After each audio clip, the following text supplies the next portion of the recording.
മാഷെ, KCBCയുടെ നിലപാട്, അതായത് മുനമ്പത്തുകാരെ ഒരു തരത്തിലും ഒറ്റപ്പെടുത്തില്ല, ഞങ്ങളൊപ്പം തന്നെയുണ്ട്. മുനമ്പത്തുകാരുടെ വോട്ട് വാങ്ങി അല്ലെങ്കിൽ ക്രൈസ്തവരുടെ വോട്ട് വാങ്ങി പോയവർ അവരെ പെരുവഴിയിലാക്കിയിരിക്കുന്നു. അതുകൊണ്ട് വഖഫ് ബില്ല് ഭേദഗതി കൊണ്ടുവരുമ്പോൾ അതിനെ അനുകൂലിക്കുന്നവർക്ക് മാത്രമേ ഞങ്ങളുടെ വോട്ടുള്ളൂ, അല്ലാത്തവ ഒരാൾക്ക് പോലും ഞങ്ങളുടെ വോട്ടില്ല. ഇനി വഖഫിന് അനുകൂലമായി നിങ്ങൾ നിന്നാൽ അതിന് കണക്ക് പറയേണ്ടി വരുമെന്നാണ് KCBCയുടെ മുഖപത്രമായ ദീപിക പറയുന്നത്. KCBCയുടെ അതേ നിലപാട് തന്നെ ഈ MP മാരൊക്കെ, അതായത് ബുധനാഴ്ച പാർലമെന്റ് വഖഫ് ഭേദഗതി ബില്ല് അവതരിപ്പിക്കാൻ ഒരുങ്ങുകയാണ് കേന്ദ്രം. അങ്ങനെ വരുമ്പോൾ നാളെ ഡൽഹിയിൽ അടിയന്തരമായ യോഗം കോൺഗ്രസ് കൂടുന്നുമുണ്ട്. ഇതിന്റെ ഒക്കെ അടിസ്ഥാനത്തിൽ ക്രൈസ്തവരെ പിണക്കിയാൽ കേരളത്തിലെ കോൺഗ്രസിന്റെ ഗതി എന്താകും? കോൺഗ്രസിൻ്റെ പ്രധാന അടിത്തറ രണ്ട് സമുദായങ്ങളാണ് എന്ന് വളരെ വ്യക്തമായിട്ട് നമുക്കറിയാവുന്നതാണ്. അത് കേരളത്തിലെ ഒരു രാഷ്ട്രീയത്തിൻ്റെ ഒരു പ്രത്യേക പശ്ചാത്തലമാണ്. അതിലൊന്ന് മുസ്ലിം സമുദായവും മറ്റൊന്ന് കത്തോലിക്ക സമുദായമാണ്. അപ്പോൾ കത്തോലിക്ക സമുദായമാണ് ഇക്കാലത്തും കോൺഗ്രസിനൊപ്പം അടിയുറച്ചു നിന്നിട്ടുള്ളത്. മുസ്ലിം സമുദായം ഇടയ്ക്കിടയ്ക്ക് മാറി കോൺഗ്രസ് വിരുദ്ധ നിലപാടെടുക്കുകയും അങ്ങനെ വോട്ടിങ്ങൊക്കെ നടത്തുന്നതിൻ്റെ ഫലമായിട്ടാണ് പല ഘട്ടങ്ങളിലും ഇടതുപക്ഷം അധികാരത്തിലെത്തുന്നതൊക്കെ നമ്മൾ കണ്ടിട്ടുള്ളൊരു കാര്യം. പക്ഷേ ഇപ്പോഴത്തെ സാഹചര്യത്തിൽ BJP കേരളത്തിൽ കാലുറപ്പിക്കാനും അധികാരത്തിലേക്ക് വരാനും കണ്ടെത്തിയ വഴി എന്ന് പറയുന്നത് മുസ്ലിം സമുദായത്തിനെതിരെ ക്രിസ്ത്യൻ സമുദായത്തെ നിർത്തുക എന്നുള്ളതാണ്. അതാണ് അവരുടെ ഒരു സ്ട്രാറ്റജി, അതാണ് എൻ്റെ ഒരു പൊളിറ്റിക്സ് എന്ന് പറയുന്നതാണ്. ലവ് ജിഹാദ് പോലെയുള്ള സാധനങ്ങളെല്ലാം ഉയർന്നു വന്ന സമയത്ത് നമുക്ക് എത്രയോ ബിഷപ്പുമാർ അതിനെ ശക്തമായിട്ട് അനുകൂലിക്കുന്ന കാഴ്ച കണ്ടതാണ്. അപ്പോൾ അത് BJPയുടെ ഒരു വിജയമായി. പിന്നീട് ക്രിസ്മസ് കാലത്തൊക്കെ BJP നേതാക്കന്മാർ പള്ളിയുടെ അരമനകളിലേക്കും അച്ഛന്മാരുടെ അടുത്തേക്കൊക്കെ ഘോഷയാത്ര അല്ലെങ്കിൽ തീർത്ഥയാത്ര അല്ലെങ്കിൽ പ്രാർത്ഥനായാത്ര എന്നൊക്കെ പറയുന്ന തലത്തിൽ പല പരിപാടികളും നടത്തി നിരന്തരം വർദ്ധിപ്പിച്ചുകൊണ്ടിരിക്കുകയാണ്.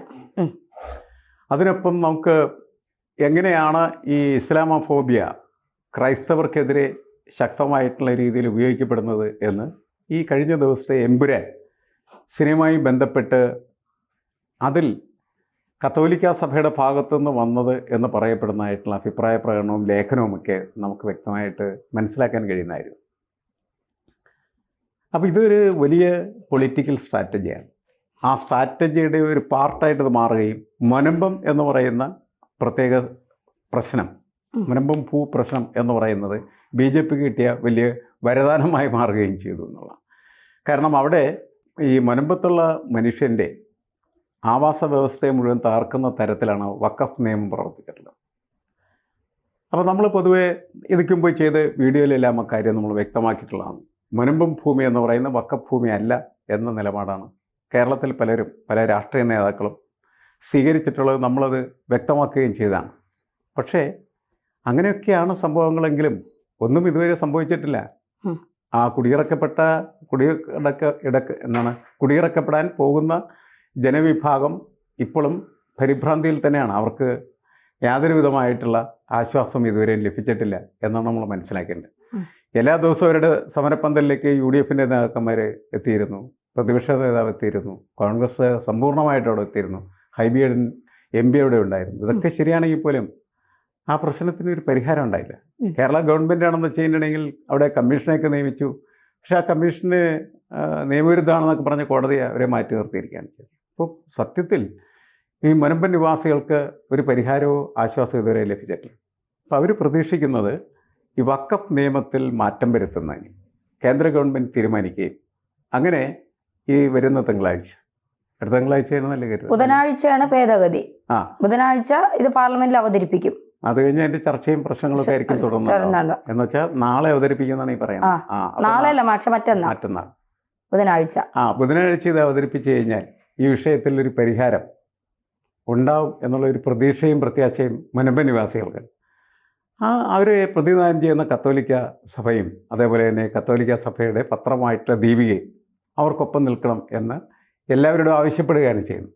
അങ്ങനെ ആവശ്യപ്പെടുന്ന സമയത്ത് അവർ ഇതൊരു വോട്ട് ബാങ്കാണ് കത്തോലിക്ക സഭയുടെ എന്ന് ഓർമ്മപ്പെടുത്തിക്കൊണ്ട് ഭീഷണിപ്പെടുത്തുകയാണ് ചെയ്യുന്നത്. ഇതിനെതിരെങ്ങാൻ നിന്നാൽ ക്രിസ്ത്യൻ MP-മാരെയും ക്രിസ്ത്യൻ MLA-മാരെയും അടുത്ത തെരഞ്ഞെടുപ്പിൽ ഞങ്ങൾ ജയിപ്പിക്കില്ല എന്നാണ് അവർ പ്രഖ്യാപിച്ചുകൊണ്ടിരിക്കുന്നത്. അതൊരു ഭീഷണിയാണ് ശരിക്കും. അത്തരത്തിലുള്ളൊരു ഭീഷണി യഥാർത്ഥത്തിൽ ഈ സാമുദായിക നേതൃത്വം നൽകുന്നത് സമൂഹത്തിന് നല്ലതല്ല എന്ന് വിശ്വസിക്കുന്ന ഒരാളാണ്. അവർക്ക് അവരുടെ അഭിപ്രായ പ്രകടനങ്ങളൊക്കെ നടത്താം, ചെയ്തില്ലെങ്കിൽ നിന്നെ ശരിപ്പെടുത്തും എന്നൊക്കെ പറയുന്ന ഭീഷണി അതത്ര സുഖകരമായിട്ടുള്ളൊരു കാര്യമല്ല. കാരണം അത് വലിയ തരത്തിലുള്ള സെപ്പറേറ്റിസത്തിൻ്റെ ഒരു ലക്ഷണമാണ്. ഈ കത്തോലിക്ക സഭ മാത്രമല്ല അത് പറയുന്നത്, അത് മുസ്ലിം സമുദായം പറയും, ഹിന്ദു സമുദായം പറയും, എല്ലാവരും പറയും. അപ്പോൾ അങ്ങനെ എല്ലാവർക്കും ഇത് പറയാനും പ്രവർത്തിക്കാനും കഴിയുന്ന ഒരു സാഹചര്യം ഒരു സെക്യുലർ പൊളിറ്റിക്സ് എക്സിസ്റ്റ് ചെയ്യുന്ന അല്ലെങ്കിൽ ഡെമോക്രാറ്റിക് പൊളിറ്റിക്സ് എക്സിസ്റ്റ് ചെയ്യുന്ന സ്ഥലത്ത് നല്ലതല്ല എന്നുള്ളതാണ്. പക്ഷേ അവരുടെ പ്രശ്നം ഏറ്റെടുക്കാനായിട്ട് യഥാർത്ഥത്തിൽ ഇവിടെ നിൽക്കുന്ന മുഖ്യധാര രാഷ്ട്രീയ പാർട്ടികളെല്ലാം ശരിയാവുകയും മുനമ്പത്തെ പ്രശ്നം പരിഹരിക്കുകയും ചെയ്യുക എന്നുള്ളതാണ് ഏറ്റവും പ്രധാനപ്പെട്ട കാര്യം. മുനമ്പം എന്ന് പറയുന്ന ഒരു വിഷയം ഉയർന്നു വന്നതോടുകൂടിയാണ് ഈ വഖഫ് ഭേദഗതി എന്ന് പറയുന്ന ഒരു അനിവാര്യതയാണ് എന്ന തോന്നൽ ബഹുഭൂരിപക്ഷം ആളുകളിലും തോന്നിയിരിക്കുന്നത് എന്നാണ് എനിക്ക് തോന്നുന്നത്. ഈ മുനമ്പം വിഷയത്തെ ഇപ്പോൾ രാഷ്ട്രീയപരമായി കാണുന്നവരാണ്, എല്ലാവർക്കും വോട്ടാണ് പ്രധാനം എങ്കിലും ഇതിൽ കൃത്യമായ ഒരു തീരുമാനം എടുക്കാൻ BJP ശ്രമിക്കുന്നുണ്ട് എന്ന് നമുക്ക് മനസ്സിലാക്കിക്കൂടെ? വോട്ട് വേണ്ട, വോട്ടിന് വേണ്ടിയിട്ടാണെങ്കിൽ പോലും ക്രൈസ്തവരെ കൂടെ നിർത്താൻ കിട്ടിയ ഒരു അവസരമാണ്, അതിൽ കൂടുതൽ നമ്മൾ ശ്രദ്ധ കേന്ദ്രീകരിക്കുക. അപ്പം അങ്ങനെ ഒരു ഭേദഗതി ബില്ല് കൊണ്ടുവരുമ്പോൾ മുനമ്പത്തുകാർക്ക് ആശ്വസിക്കാനുള്ള വകയുണ്ടാവില്ലേ? അല്ല, BJPയുടെ കാഴ്ചപ്പാട് എന്ന് പറയുന്നത് ഈ വഖഫ് നിയമം, അതിപ്പോൾ കേരളത്തിൽ പുറത്ത് പല സ്ഥലത്തൊക്കെ വഖഫ് ഭൂമി എന്ന് പറയുന്നത് ശരിക്കും പറഞ്ഞാൽ എനിമി പ്രോപ്പർട്ടി എന്ന നിലയ്ക്ക് അവർ കൺവേർട്ട് ചെയ്യുന്നുണ്ട്. നമ്മളതിൻ്റെ പല കാര്യങ്ങൾ നേരത്തെ ഡിസ്കസ് ചെയ്താൽ, ഇപ്പോൾ എനിമി പ്രോപ്പർട്ടി എന്ന് പറയുന്ന ഒരു പ്രൊവിഷൻ വെച്ചിട്ട് മുസ്ലിങ്ങളുടെ ഭൂമി പിടിച്ചെടുക്കാനായിട്ടുള്ള ഒരു സാധ്യത അവർ കണ്ടെത്തുകയും പല സ്ഥലത്തും അതങ്ങനെ നിർവഹിക്കപ്പെടുകയും ചെയ്യുന്നു. പക്ഷേ ഈ വഖഫ് നിയമം ഇത്രമാത്രം ഗുരുതരമായിട്ടുള്ള പ്രതിസന്ധി സൃഷ്ടിച്ച ഒരു ഇഷ്യൂ എന്ന് പറയുന്നത് മുനമ്പമാണ് ശരിക്കും പറഞ്ഞത്.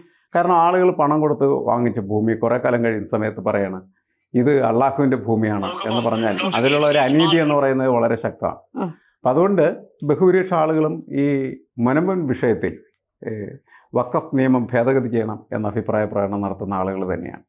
ആ ഒരു ആങ്കറിൽ BJPക്ക് ഒരു എഡ്ജ് ലഭിക്കുകയും BJP അത് കുറേയും കൂടി മെച്ചപ്പെട്ട രീതിയിൽ അവരുടെ രാഷ്ട്രീയ ആവശ്യങ്ങൾക്ക് വേണ്ടി ഉപയോഗിക്കുകയും ചെയ്യുന്നു എന്നുള്ള ശരിയാണ് മാഷെ. BJP അത് രാഷ്ട്രീയ ആയുധമായി ഉപയോഗിക്കുന്നു.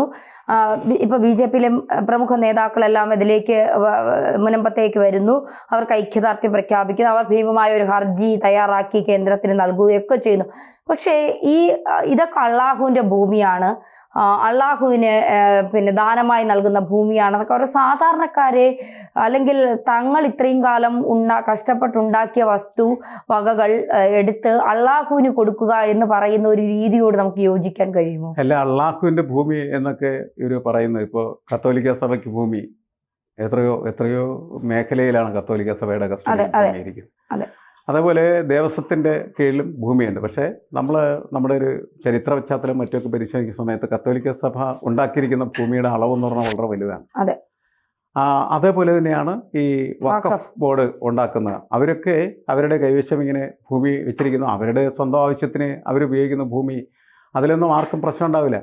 കത്തോലിക്ക സഭ ഉപയോഗിച്ചാലും പ്രശ്നമില്ല, വഖഫുകാർ ഉപയോഗിച്ചാലും പ്രശ്നമില്ല. പക്ഷേ ഇവിടുത്തെ വിഷയം എന്താണെന്ന് വെച്ചാൽ പണം കൊടുത്ത് മുനമ്പത്തെ ഭൂമി സ്വന്തം പേരിൽ ആധാരം രജിസ്റ്റർ ചെയ്ത് വാങ്ങി അവിടെ താമസിക്കുന്നതായിട്ടുള്ള ആളുകളോട് കുറേ ദിവസം കഴിയുന്ന സമയത്ത് ഇത് അള്ളാഹുവിൻ്റെ ഭൂമിയാണെന്ന് പറയുമ്പോഴുള്ള അനീതി അത് ചോദ്യം ചെയ്യപ്പെട്ടേ പറ്റൂ. അതാണ് പ്രശ്നം. അതുകൊണ്ടാണ് ഈ മുനമ്പം വിഷയത്തിൽ രാഷ്ട്രീയ പാർട്ടികൾ ആരും അല്ലെങ്കിൽ എന്ത് നിലപാടെടുത്താലും ആ നിലപാടിനൊന്നും ഒരു പ്രസക്തി ഉണ്ടാവില്ല. കാരണം ഇത് അവിടുത്തെ നിരവധി മനുഷ്യരുടെ ജീവിതത്തെ ബാധിക്കുന്ന പ്രശ്നമാണ്. ആ പ്രശ്നത്തിൽ അവരുടെ ഭൂമി അള്ളാഹുവിൻ്റെ ഭൂമിയാണെന്ന് പറഞ്ഞാൽ ആരും സമ്മതിക്കാൻ സാധ്യതയില്ല.